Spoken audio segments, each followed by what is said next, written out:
Welcome to the Martha's Vineyard Book Festival's 2021 Summer Series. We're so happy to see you all here. We're happy it's not raining, and we're in this beautiful spot here overlooking the lagoon and the harbor of Vineyard Haven. We are live streaming this, so anybody at home, we welcome you too. Thank you for tuning in. I hope you were able to access this seamlessly. We have today 4 panels, four extraordinary panel discussions. We are going to ask you, between each panel discussion, to empty the tent. It's part of our commitment to the towns and our COVID protocols, so please bear with us.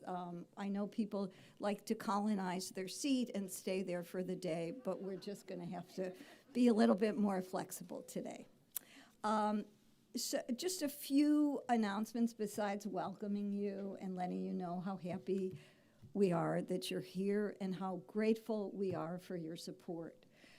There's many people here who are sponsors, and those, I know there's been talk about how expensive the tickets were. I want people to understand that that was part of how we got this accomplished, to make this happen. We couldn't have a book sales tent. We had to bundle tickets in the sale of, we had to bundle books in the sale of tickets. And that allowed us to be able to do this under very limited protocols, which is when we got our approvals. But it made it possible to happen. And to us, the most important thing was that we were able to do something this summer and have a live event for authors and for people to meet authors. For many of the people who are here, many of the authors that are here today, it's the first live event they've done in 18 months. So if they're a little rusty, you'll know why. They're very used to doing Zoom from their bedrooms. So a couple of quick announcements I want to make before we get things started. Water's available throughout the day. There's coolers. There is lunch available. Sponsors have lunch in the sponsor tent. There's lunches for sale here.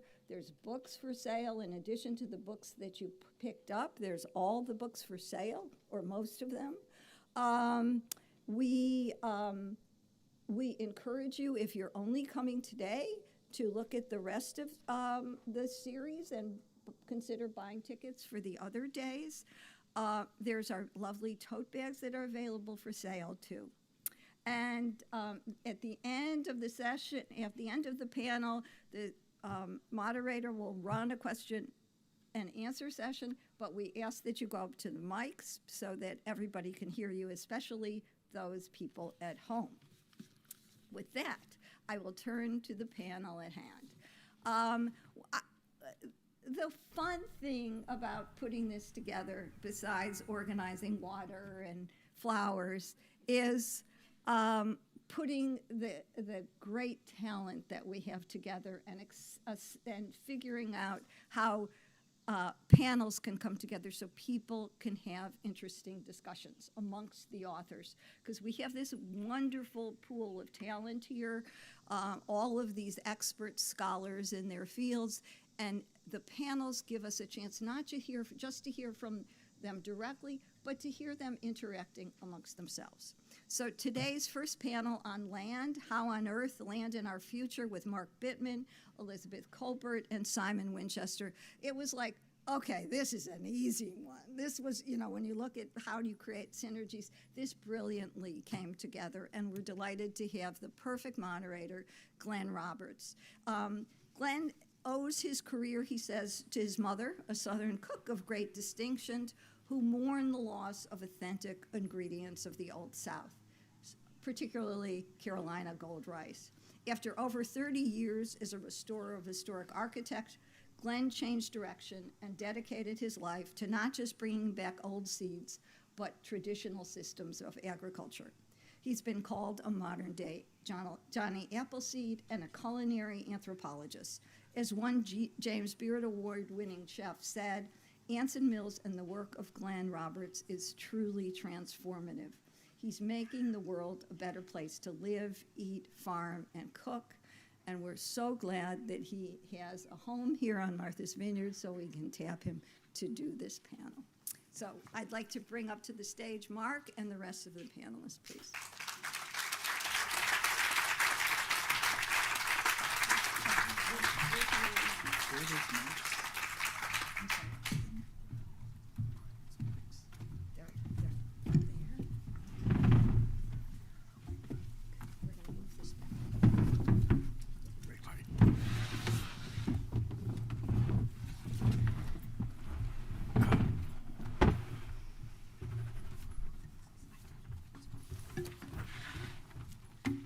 And without further ado, welcome.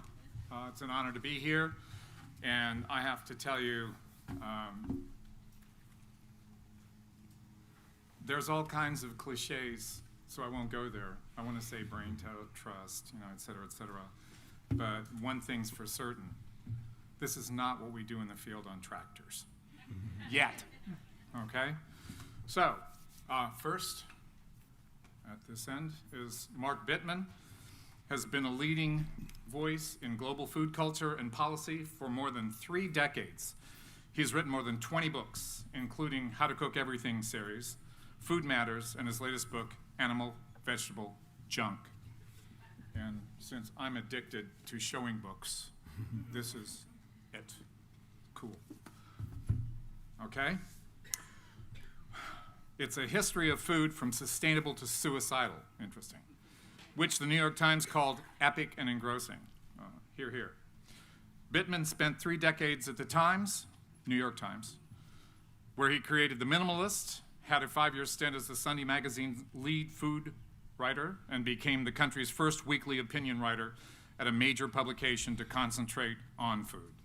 He continues to produce books in the How to Cook Everything series, which everyone on the panel here noted today they use religiously. That's great. And the General Cooking Bible, this has been for a quarter century. He has hosted or been featured on 4 television series, including the Emmy-winning Showtime series about climate change, Years of Living Dangerously, and Spain, On the Road Again with Gwyneth Paltrow. Bittman was a regular on the Today Show from 2005 to 2010 and still appears occasionally, and has been a guest on countless television and radio programs, including Jimmy Kimmel Live, Real Time with Bill Maher, and NPR's All Things Considered, Fresh Air, and Morning Edition. His 2007 TED Talk, What's Wrong with What We Eat, has been viewed 5 million times. He's a fellow at Yale and is on the faculty of Columbia's Mailman School of Public Health. He has received 6 James Beard Awards, 4 IACP awards, and numerous other honors. Bittman is also the editor-in-chief of the Bittman Project, a newsletter and website focusing on all aspects of food, from political to delicious. I like that. He also hosts the podcast Food, which means he never sleeps. All right? So, welcome, Mark. Thank you, Dan. Wow. That was long, I'm sorry. No worries, no worries. I have permission to address Betsy as Betsy, who is Elizabeth Kolbert. She's been a staff writer at The New Yorker since 1999. Her 3-part series on global warming, The Climate of Man, won the 2006 National Magazine Award for Public Interest. She is author of The Prophet of Love and Other Tales of Power and Deceit. Also, Field Notes from a Catastrophe and The Sixth Extinction, for which she won the Pulitzer Prize for General Nonfiction in 2015. Her writing on science, nature, and the environment is unparalleled. I can attest to that. Or, as MIT Technology Review put it, if you like your apocalypse with a side of humor, Kolbert will have you laughing while Rome burns. Oh, well, holy moly. Her new book is Under the White Sky, The Nature of the Future, which one reviewer described as a book about people trying to solve problems created by people trying to solve problems. Ouch. All right?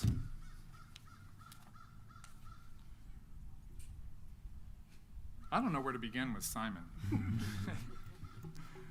Sort of in awe of the worldview So I'm just going to read this and hope that everyone understands who's here. There is no more charming or briskly intelligent writer of history than Simon Winchester. His many books, nearly all New York Times bestsellers, have ranged from The Professor and the Madman, chronicling the creation of the Oxford English Dictionary, to Krakatoa, the day the world exploded, to Pacific, the sprawling history of the magnificent sea and his sweeping history of the Atlantic. He carries us through his books with a magic blend of science, geography, adventure, human foibles, and humor.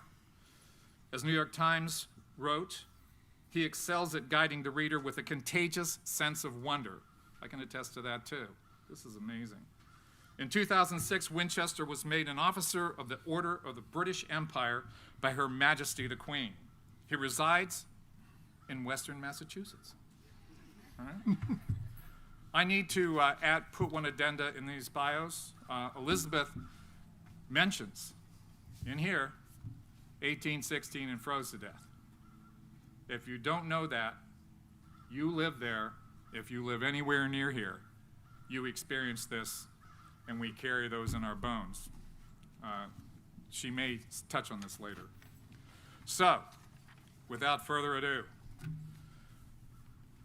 my comments on this really quickly. Through a brilliant collection of narratives and insights, the authors sitting before us have documented critical events that led to our present environmental crisis. Their threat assessments encompass possible eventualities of future climate change, including the ongoing dissolution of territorial sovereignty and impending political instability. Oh boy. They work in grand scale while detailing potential loss of cultural identity and fold all into compelling narrative of possible challenges to our very survival.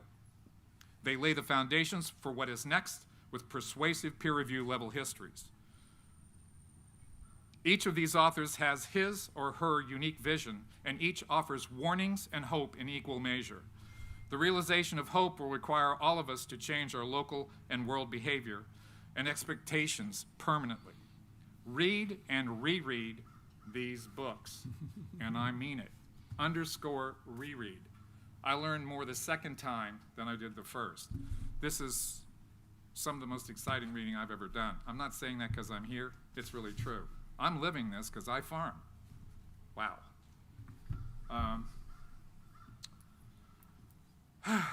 Many of our preconceived notions of land and food will blur today, but we will all be better informed at the end.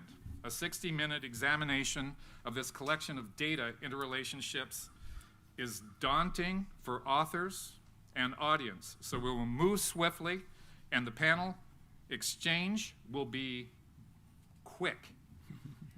We'll offer some time for audience question and answer before we conclude.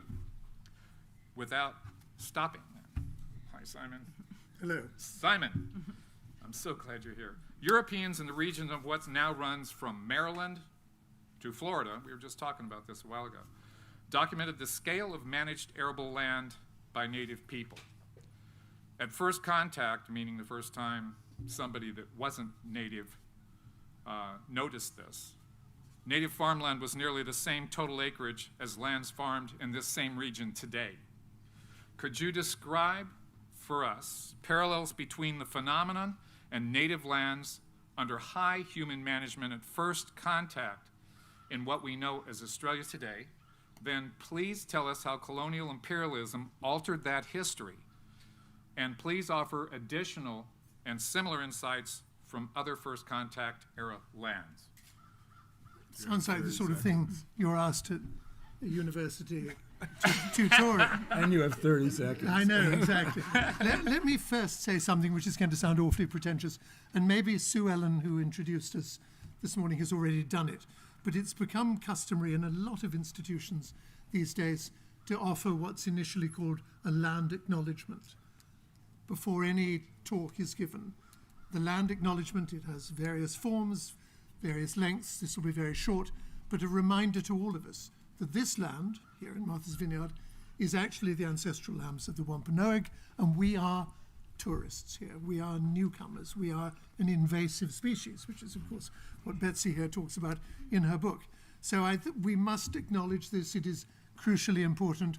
because these people, much like the Aboriginals who Captain Cook came across in Australia in the 1780s and when he met the Maoris in New Zealand, it's all the same. They are the bearers of the original instructions, if you like. So it's important we acknowledge their existence. Now, I want to make another remark, not totally in line with what you've just asked me. I mean, in summary, when Cook arrived in Botany Bay, having come from New Zealand, he was astonished to find the forest, the woodland in what is now Sydney, had been managed much like, as Joseph Banks, the great botanist he had on board with him, said, much like an English parkland. Beautiful alleys of trees, areas given over to flowers, areas given over to crops. These people, these Aboriginal people of the oldest continuous civilization on this planet, had managed their land with the same degree of sophistication as we believe we manage ours today. So it's nothing new. Once again, we should learn from these people. And later on, I dare say we'll talk about how in the management of fires we can learn from Australian Aboriginals how they manage it, and indeed how the Hawaiians manage it. But we'll get on to that later. What I wanted to say, and largely in deference to Mark here, specifically writing about food, the private ownership of land has really all to do with food. And I'm going to take maybe 3 minutes, if that's all right, to explain why. England, and you can possibly tell from my accent, is where I'm know best of all.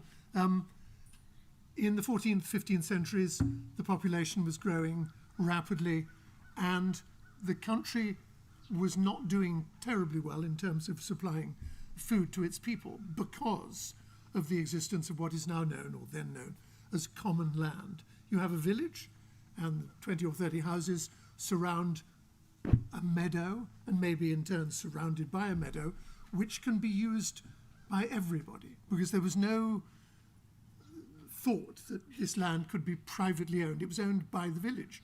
And so the villagers would keep their cattle and their pigs and grow their lettuces and tomatoes and turnips and so forth, all hugger-mugger, all together. And that was fine when the population was relatively small. But once you get pressure, we need more food. Someone suddenly realized it is jolly inefficient when the pigs eat the turnips and the cattle trundle all over the lettuces and so forth. Maybe we ought to enclose these pieces of land, build fences or walls or wickets or ha-has, ditches, and make this one, farmer A can have it and he can manage his cattle, farmer B can put his turnips there, farmer C his tomatoes there. And informally, this idea of enclosing land, and for it to stop being commonly owned but being privately owned, gained traction. It gained traction formally in the year 1604, oddly enough in a village called Radipole, very close to a town called Dorchester, where I used to, where I went to school when I was at a boarding school. And Radipole, all I remember is did cross-country races through Radipole, a horrible, horrible place, muddy kale fields. But that was where the first parliamentary ordered enclosure took place. They pinned up the notice on the church door saying the map of Radipole is going to be henceforth, the common land is going to be enclosed. Anyone that's got an objection, write to Parliament, and not that's going to do any good. And then people will start to own the enclosed pieces of land. This had many effects, one of them being that a lot of people that had hitherto grazed their cattle and grown their turnips and so forth suddenly had nowhere to do it because the land didn't belong to them anymore. And so they were dispossessed. And so they went, some of them remained disgruntled, some of them went to the new cities, which, come the Industrial Revolution, 200 years later, welcomed all sorts of workers. Or they crossed the oceans and went to the newly discovered colonies here, or the colonies in Van Diemen's Land and the Antipodes. And the extraordinary thing is that they brought with them was the idea of private ownership as a possibility. So they landed here, and what did they start doing? Dispossessing people, dispossessing the people like the Wampanoag who had lived here peaceably and had grown vegetables and planted flowers as Captain Cook discovered in Sydney. So that's all I'm going to say really on this score, but it allows Betsy and I hope Mark to then take this discussion on from there with great respect. Fantastic. Mark, in keeping with the ideas of land and words that are associated with land, some which maybe carry a pejorative that isn't justified, would you please explain what peasant really means and how peasant practices apply to ancient and modern land, farming, food security? I know the scope of this is vast, but if you could pick something that makes you comfortable and delve with it as you wish, we'd love to know how you made these connections. You know, I think that it's, in working on this book, I started as a person who was thinking about food, and I finished as a person who was thinking about land. And I think land is, I mean, I'm really glad we're here, and I think that this is the right topic. You can tie any issue you want to food, but a lot of it is about justice, and a lot of justice is about land. And Simon started to get into this. It's a big subject, obviously, but determining how land is used and who gets to figure that out is one of the great issues that will determine our future. And some of that wisdom, maybe much of that wisdom, comes from what we don't call peasants, but people who tend to call themselves peasants, which mean people who largely raise food for themselves, for their families, for their towns or villages or regions,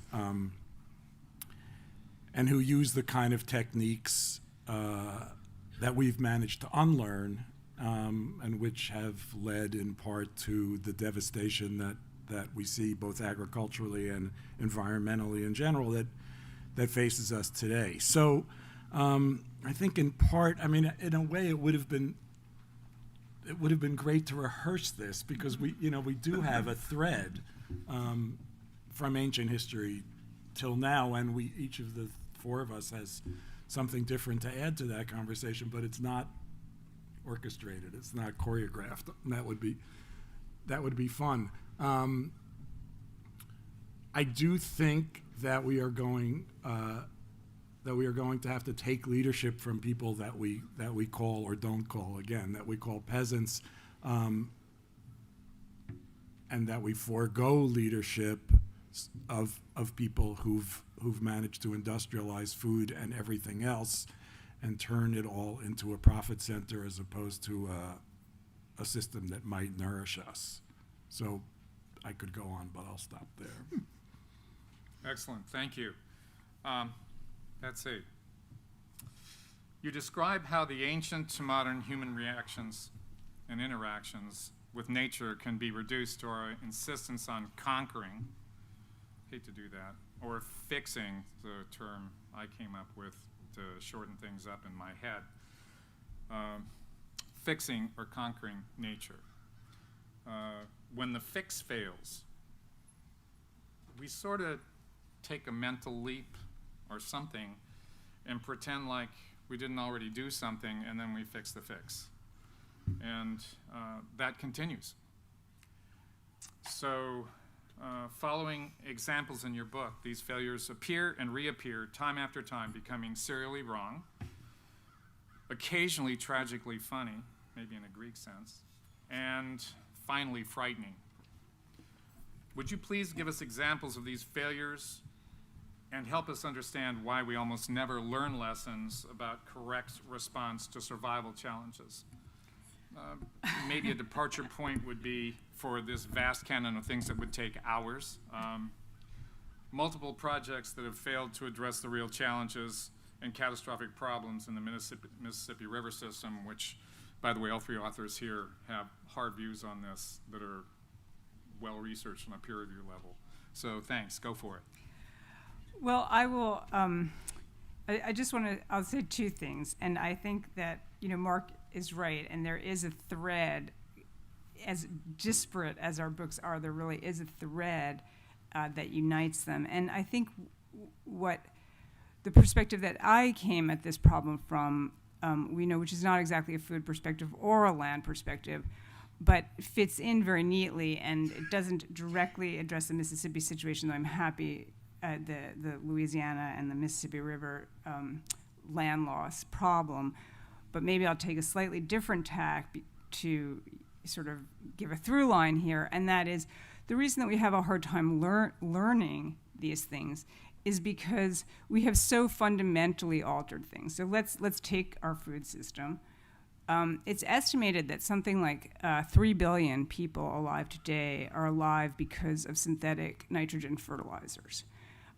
So I don't think we're going back from that. We're not just eliminating, 3 billion people. Synthetic fertilizers are here for the foreseeable future. Now they have, and I'm talking to a farmer here, so I'm sure I'll get some pushback here, perhaps. I don't know where you are on synthetic fertilizers, but I'd be very interested to know. Tremendous consequences, just phenomenal. So just to give you, one very simple example, a lot of the nitrogen that's applied in the Corn Belt of the U.S. runs down the Mississippi River, where it causes, these blooms in the Gulf of Mexico that lead to the the dead zone, what's called the dead zone in the Gulf of Mexico. Every year we get an estimate of how big that is. It's supposed to be shrinking. It is not shrinking because of the way we apply nitrogen fertilizer. Now, one simple thing would be to say, let's do it better. And many, people have proposed this, and we certainly could be doing it a lot better. Why aren't we? I don't feel honestly expert enough to say that, but I will just tell you that the result is the same. Every year, we get this huge dead zone. Another big consequence of applying nitrogen that I think is underappreciated is it drifts everywhere. We now have completely changed the biosphere because some plants are nitrogen limited, and some insects depend on these plants that are nitrogen limited. But once we apply nitrogen everywhere, we just totally change the landscape. It's probably true even here on Martha's Vineyard. And so we are disfavoring certain plants and favoring other plants depending on their affinity for nitrogen or their ability to fix nitrogen. And that has these ripple effects through the biosphere that we're just beginning to think about even. And in fact, I'm sure everyone here has read these pieces about what's happening to insect populations. And there are many theories about why, insecticides are a pretty obvious culprit. But another potential culprit that people are looking at is nitrogen, because nitrogen has so changed the plant communities, and insects that are dependent on certain plants that have, lost this battle are obviously also losing the battle. So this is a case, this is an example, I think, of something that we did with, you can argue about the motives. It's the Haber-Bosch process. It was invented almost exactly a century ago. It had tremendous consequences and was obviously welcomed as feeding the world, a planet that people thought were not going to be able to feed the world because of nitrogen, we're nitrogen limited. That has now had all these ripple effects, one of which is a tremendous population that depends on synthetic nitrogen. All of us here are partly made of synthetic nitrogen. So it's very difficult to roll that back. And this is the situation we're in, and why we keep applying, in my view, fixes on top of fixes, because it's simply hard as your population has grown radically since the Haber-Bosch process, more than doubled. We're about to hit 8 billion people on planet Earth very soon. It's hard to just say, well, let's just go back because, here we are. So that's why I think we're in the mess that we're in, or one of the reasons we're in. Excellent. Mark, Betsy, and Simon both weigh in on this on different levels. So, Simon, if you would, do you want to extrapolate on this since we're there? And what would you add to the discussion on the mismanagement in chemical horticulture versus management of hydraulics, which some of the chemical mismanagement has forced the need, obviously, for hydraulic management changes, on and on and on. So, and well, let me say, I'm terribly interested in the hydraulics of the Mississippi, I know so much less about the chemistry, and I'd love to know from Betsy, is there an optimum population size on this planet, do you think? Well, that's a question that has been asked of much, greater minds than my own, and I think that, Ed Wilson. I'll quote Ed Wilson. I think would say, the planet, sort of without synthetic nitrogen, could maybe support 2 billion people. So we're way over that. And people often, ask me, because I've written a lot about climate change, the connection between population and climate change, and it's very complicated. There's a lot of people on the planet who are contributing very, very little to climate change. There's a lot of us sitting here today who are contributing a lot to climate change. So it's not a strict, 1-to-1 ratio by any respect. But we have to try to solve the problems we have with the population that we have. That's where we are. I don't think anyone, even the most, radical anti-humanist, which exist, would say, well, let's just do away with 6 billion people. So we have to try to solve this problem with a still growing population, a population that is expected to grow through the end of the 21st century. That's sort of barring catastrophe. So I don't, what is the quote unquote carrying capacity of planet Earth? It depends on what we're consuming, obviously. A lot of people consuming a little, or fewer people consuming a lot. So it's a question that I'm going to duck. Mark, you ducked you want to jump in on that? Well, Betsy is right. The population as agriculture became more successful, and that certainly includes the Haber-Bosch process, the invention of chemical fertilizer. Population grew, and as population grew, we needed to produce more, and as we produced more people could survive, and so on. But population is stabilizing. It's growing more slowly, and will continue to grow more slowly. And I think, I'm not an expert here, but I think most people agree that 10 billion is kind of where it's going to level off, and part of that is about birth control and education of women and girls and other things, other good inventions of the 20th century, or good developments of the 20th century. So it is true that almost none of us would exist without the kind of agriculture that's developed over the last 10,000 years. So the population of Earth was maybe 50 million 10,000 years ago. But we do have to figure out how to make it work. And we haven't really started to do that. Part of that is that we keep doing things wrong. Part of it is that we don't have political will. Part of it is that we haven't really thought about justice for all of us and how that might work. I don't know whether that's ducking the question or not.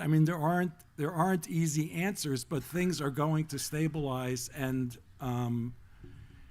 if we look at different and better ways of doing agriculture that are less expensive, ecologically expensive, environmentally expensive, then we may be able to support 8 or 10 billion people in a sustainable, for want of a better term, way. And if we can't, barring catastrophe is always a phrase that we wind up using, but if we can't, we'll see what happens. But we should go down fighting. We should try to do this. We should try to find a way to do agriculture that isn't environmentally destructive, that doesn't further climate change. Many estimates say that agriculture is responsible for about 30% of greenhouse gas generation.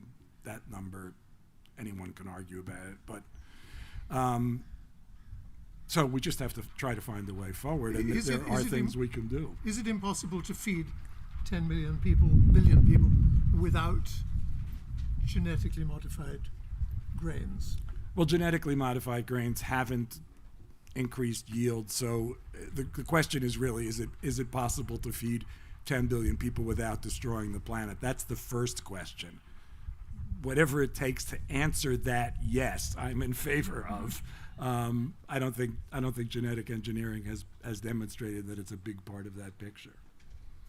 If it makes anyone in the immediate era a little bit more comfortable about this, I work with the forward rice geneticists daily on this very topic, and they're looking back at what Simon, Betsy, and Mark have looked at eons ago in high-density polyculture, and they're getting yields with multiple plants on a landrace basis because they don't have time to breed up to confront climate change, where land races change on their own, which there'll be a test later, is called phenotypic plasticity.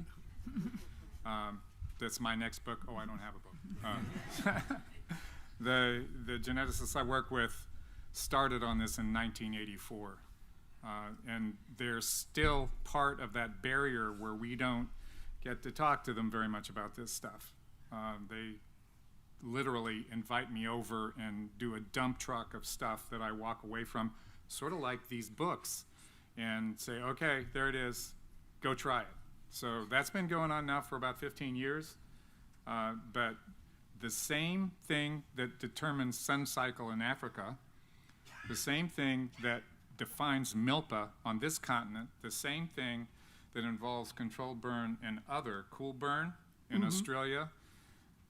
Stop and think about it. The highlands of China, they were all on exactly the same growing system with different plants. Africa, China, here, South America, Australia, with those continental separations, they were on the same growing system when this started to go out of hand. And our best geneticists are looking back at that right now. Steve Kresovich is in a 3-university tier looking at sub-Saharan Africa with sun cycle horticulture. That's their original stuff. So, just so you heard it. So, where are we at time-wise? 10 minutes? 10 minutes till Q&A? Cool. Okay, so we continue the lightning round next. Since I wasn't supposed to say anything, I have a big mouth, I apologize. Okay. Simon. What's the question? There isn't a question. Continue the thread, since this has worked. Pick a new topic. You've got about 3 minutes. Well, I mean, okay, I'll talk briefly about, well, and let me ask, although I was advised not to, oh, please. what do we think about rewilding? Do you think it's a good thing or a bad thing? It's all in vogue in Britain at the moment, largely due to a couple, Charlie and Isabella Burrell, who own a large castle south of London. They have 3,500 acre former arable farm. It wasn't doing terribly well economically, so they decided to stop everything, reintroduce ancient species, and let nature rip, if you like. And it's become extraordinarily diverse, and it's now become rather chic to go there, and there are glamping sites, and you can pay money to go and see animals and birds and plants that haven't been around in England for a long time. Equally, this was done in Holland, in southern Holland, about 15 years ago, and it was an unutterable disaster. And the animals were starving, and it just didn't work. So wilding is a European thing. Does it occur in the United States or Canada, and is it a good or a bad thing? This is to me. I believe it is. Well, I have not been to the site in England. I have been to the site in the Netherlands, which is called the Oostvaardersplassen, which is a wonderful experiment, and I won't. It's unfortunately too complicated to go into, but it's fenced in, and it was on some level so successful. The deer multiplied so successfully that they were starving to death because they're fenced in, and this became a huge public outcry to watch these deer just throw themselves up against the fence and die. Now, other people made the point that, that's what happens in nature. There's not enough food, animals starve. So, I think that the idea of, rewilding, which is very, romantic, and I guess, sort of very much, to a certain extent, to be honest, what I am somewhat poking fun of in my book, in my latest book, is we're not going back. We're not going back to what was in Britain, pre-human. People probably on some level barely even know what was in Britain, pre-human. The climate has changed. Everything's been changed. That isn't to say that you couldn't, take a plot of land and let, whatever species you bring in interact, and they would evolve and they would have their own interactions, and you'd create a new community. And you could say, well, that's better than having a sterile failed farm, which you're just treating with a lot of herbicides and pesticides. And I would completely agree with that. I think, though, that once again, and I think that Europeans are pretty cognizant of this, you're not rewilding, you're not going back to something, you're going to something new. It might be better than the alternative, but it's not recovering the past. Now, in the States, people, where there is more, or at least we think, I should say we think, I'm not sure if this is true either, we think we just have been lighter on the land. The indigenous people were lighter on the land. Now they already, I do want to say, drove a lot of creatures extinct. I mean, there was a big megafauna extinction. There used to be mammoths in North America. There used to be mastodons. There used to be saber-toothed tigers. Why are they not here? Well, one very, very popular, I shouldn't say popular, one pretty widely agreed on theory was, because they were hunted. The fauna has changed, and people have talked about, let's bring elephants, to North America because they're the closest thing we have to mammoths. Let's see what happens. We kind of need those big herbivores. So those are really interesting debates. But once again, we're not kind of going back, but people do talk about having these big corridors for things to migrate through. And that's a species of rewilding, which I think is extremely important, because everything right now, all species everywhere, are on the move because we're changing the climate. So if that counts as rewilding, or I don't know, I don't think it would exactly, but I think it's really, really crucial. And new communities will evolve. You're not going back, but you are going to let evolution sort of do what it can to get through this very difficult time. I mean, I think the key thing is that we're not going back, and that yes, it's great to have wilderness areas. I don't know how rewilding is different from preserving wilderness, but we've seen marine protected areas. That's what they're called, right? That if you just set aside a part of the sea where there's no fishing, then the areas around that part of the sea benefit because there's a place for animals to retreat and act without human interference. All of that's great, but I do think we need to find a way forward to do human-directed agriculture that works for all of us, and that acknowledges the existence and the value of natural capital, of other species, and of the land. And we haven't, I said this before, I guess, we, the industrialized world, have not done that. We actually have gone not backwards in the sense of back into history, but backwards in the sense of cultivating life or valuing life. I do think that it's important to note that the kinds of agriculture you, Simon, were talking about, or sorry, Glenn, were talking about 5 minutes ago, what we might call peasant agriculture. When you go to those kinds of farms, you might think you're in a forest, or you might think you're in a meadow. What you don't think you're in is the kinds of fields that we see in the United States. The image that comes to your mind if I say the word Iowa.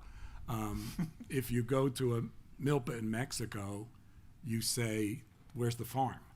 And the farm is all around you. And that kind of farming in accordance with some rules of nature as opposed to trying to conquer nature, I think, is the key to moving forward. I don't know exactly how that is going to happen. I do know what ought to happen in the next 5 or 10 years, and beyond that, we go back to barring catastrophes. So.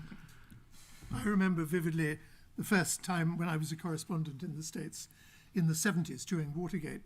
I took a holiday and went to Iowa, near Ames, and stayed with my children in a little family farm, a quarter section, grew corn and soybeans, and Thomas Judge was his name, and we learned to drive the combine harvester and had the most wonderful time bringing the harvest in. Well, my wife Setsko and I went there 2 or 3 years ago, driving across the country, stopped in to find the Judges, and yes, they're still there, 40 years older, but no longer, they still own their house, but they live in the middle of a 15,000-acre industrial farm owned by Cargill or one of the big grain merchants, and the soul they felt had completely gone out of farming. Everything is industrial, no care and attention to the land itself. Everything you two are talking about vividly. I'm sorry, I shouldn't go on. That's all right. No, but that's it's great. something I remember vividly and felt so sad for them that what they had hoped for in the 50s, 60s, and 70s had, because of industry, because of GMO, because of the rising population, had just withered away. It was no longer possible to make a living there anyway, in a small family farm. And to underscore that, John Deere Finance is the largest debt holder in the American South. And for our farms, we're requiring them to farm debt-free, and so we prepay. And we're looking for more adoptive. We're over 100 farms now on that model, but it's nothing compared to what's going on out there. So Q&A, where are the microphones? Okay, they're standing up in the aisles right there. We wish you, if you have a question, please come to the microphone and ask. Should I start? Yes. Okay. Thank you, everybody. And Betsy, I want to thank you for all your work on climate over these many years. I'm Lori David, and I work on these issues as well. My question is really for the panel, but I know Mark deals with this in his incredible book. What we have done over the years to crush, dissuade, and destroy black farmers in this country. And I'm wondering your thoughts on what kind of reparations should we be discussing and considering as it relates to that topic? Thank you. I mean, I would like to answer that if it's okay. When we talk about land, I think we are talking about justice, and when we are talking about justice, we are talking about making good on what we've done in this country in the last 500 or whatever you want to say years. First to indigenous people and then to African Americans. It's a long, sad story, of course, but I think the simple answer to Lori's question is a term that people were afraid to utter until recently, and that is land reform. And I think that 10 years ago it was hard to have a conversation about reparations without getting screamed at, and now you can have that conversation. And 5 years ago you couldn't utter the term land reform without getting laughed at. But now I think it's a legitimate time for this conversation, and I know that many people here have thought about this and talked about this. There's no easy solution because we're obviously not about to go down to Congress and pass laws giving land back to indigenous people or the descendants of enslaved people. But that is the direction that we have to move in. I think that's the right answer to Lori's question, is that ultimately we need to find a way to distribute land that is not only fair and just for existing populations, but fair and just for past populations, or the descendants of past populations. And until we do that, we're not talking about having a just and fair society. Lori, I'm there with you, having been the white guy that said reparations in High on the Hog. I can tell you I've had thousands of responses worldwide, and we're promoting that. We don't own anything in our system, and we're making sure that the communities have sovereignty, and we also do something that is more important than that, which is called the Nagoya Protocol, which gives genetic sovereignty back to the origins of the genetics we're using, no matter what they're applied to. So there's some serious high thinking that, again, hasn't trickled down. I was shocked. For us, it's just normal. We talk about, of course, this isn't our land, and of course, you own it. And so that is actually happening point blank. People have flocked to the Sea Islands in the Carolinas in order to return land. And Pat Conroy actually started that. That's back in the 80s too. So there is hope.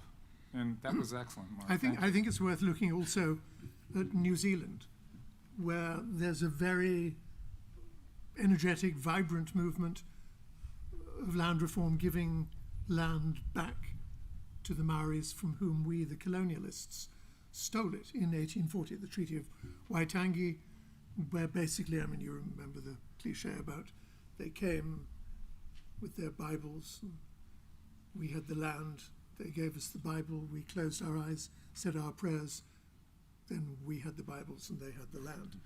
Well, that happened in New Zealand, and now, slowly, thanks to an extraordinary woman, a militant woman who led marches at the age of 85 from the northern tip of North Island down to the Parliament in Wellington, galvanizing the Maori population to change legislation to set up the Waitangi Tribunal and various other bodies which are bent on giving sovereignty back.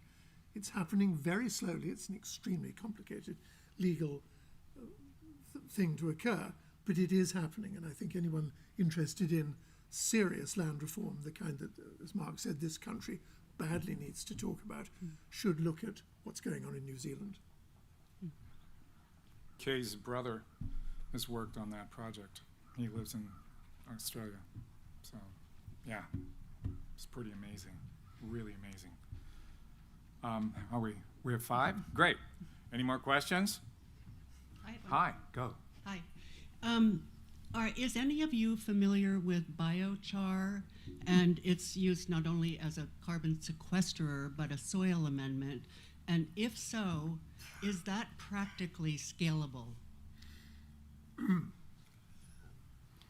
Not really. I'm not going to speak for anyone else. Well, actually, can I give a lecture on biochar for a I moment? mean, I Yes, learned please. from I it. mean, my wife is Japanese American. She's sitting here, and we'd love to be able to talk about Japanese farmers in the West Coast, but that's what they did and what happened to them in the 1940s is another story. But the what's called binchotang, which is effectively charcoal, which is sort of uber charcoal, which you go to any high-end, what kind of a restaurant? Yakitori restaurant, uses strips of this binchotang brought from southern Japan because it burns smokelessly for hours and hours and radiates in intense heat. This is made scalably in southern Japan. Huge operations. I mean, they're much smaller than they used to be, but you pile basically white oak, you set fire to it, you burn it until you can smell acetic acid in the vinegar, then you haul out these red hot logs, cover them with sand, and after a while they will turn into binchotang, which is just like if you hit it with a metal bar, it'll sound like, it'll ring metallically. It's a remarkable substance. That's what biochar is. But in Japan, which is, in my way of thinking, the font of much agricultural wisdom, it was scalable, could be here. We briefly thought, we live in the Berkshires, of setting up the BBC, the Berkshire Binchotang Company. But unfortunately, the town fire marshal... What? It's terribly labor intensive. And also... It was huge during the Edo period. Yeah. Now nobody knows how to do it, and there's young people trying to restore that, but it's very... We wanted to, but the town fire marshal took a rather dim view. Well, we have reached the end. I want to thank Betsy, Mark, Simon. This has been extraordinary. Thank you for putting up with me, and thank you all for listening. Enjoy.